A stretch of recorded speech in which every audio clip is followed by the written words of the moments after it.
Now with Season 5 officially started, we're going to talk about 5 roles that I think deserve a little bit of a buff during Season 5 and maybe going into Season 6. There's good chances that, as you can see from the date of this recording, that they might change. I don't expect them to, but they might change getting in there and might change in the middle of Season 5, and guess what? That's okay. Maybe I get the changes right. We're pretty good for that right now. So let's talk about 5, technically 6, roles that deserve little bits of buffs during this Season 5. Retributionist and Necromancer. Let's give them 2 more roles to have. Catalyst can still overcharge a player just like it should be. I can see that being really strong for Necromancer, but then again, like, Necromancer's supposed to be a strong role. And then Veteran, just like Veteran 2S2, you can use a Veteran charge and alert at yourself. I think that's 2 really good gets for Retributionist Necromancer. My goal of making Retributionist a little bit better, because it's probably top 3 worst town rolls in the game currently, especially with Grace Period running around so much. Second role is Trickster, and Trickster's really easy, and we talked about this in a different video. Trickster should not be able to visit during Grace Period. None of the other TKs can visit during Grace Period. None of the other TPs can visit during Grace Period. Trickster being the only one to visit means if you're seen visiting and you claim TK or TP, you seem sus immediately. You should just not be able to visit. That makes, especially for newer players that don't understand the meta, that makes things so much easier. For Spy, once you place a bug on a player, it will tell you if that player has an effect on it. So let's say I place a bug on DJ, and that DJ already has bread. It will let me know that this player already has bread on them. And then you can see if, Baker visits or whatnot.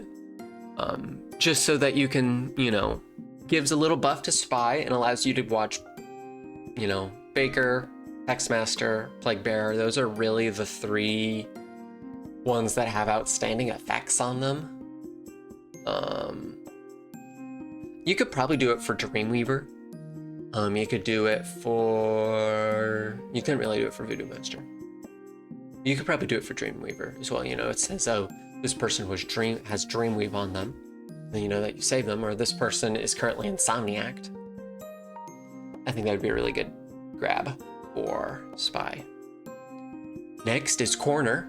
And this is the tale of you forget to autopsy someone in the day, and so you just get no one, and you probably get lynched the next day because you have no information in your corner.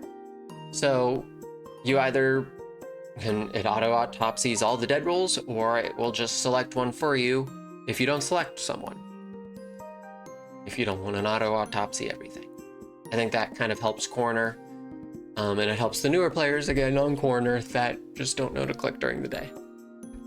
And finally, Admirer. And this is the big one that we talked about in the recap video. Admirer needs to automatically reroll your obsession once they die, however they die. So let's say they die in the night, you get a new one at the start of the day. Let's say it gets hit by your obsession gets hit by a meteor, it will tell you anew. It'll say, your obsession has died, this is now your obsession. It will try, and this is another one that's probably going to be weird to code. It will try to give you an obsession from someone who you have not checked already. And if that's not possible, it will tell you your obsession is someone who you have already looked at. Because the big problem with Admirer right now is trying to find your obsession. And so this should make it a little easier to do that. That is all for kind of 5, 6 role changes, post-Season 5 updates that I think deserve to kind of happen. I'm sure, well, you're going to see another video. We are going to talk about a whole faction next time. We're sitting here talking about role updates. That's all for me. I'll catch you again in another video.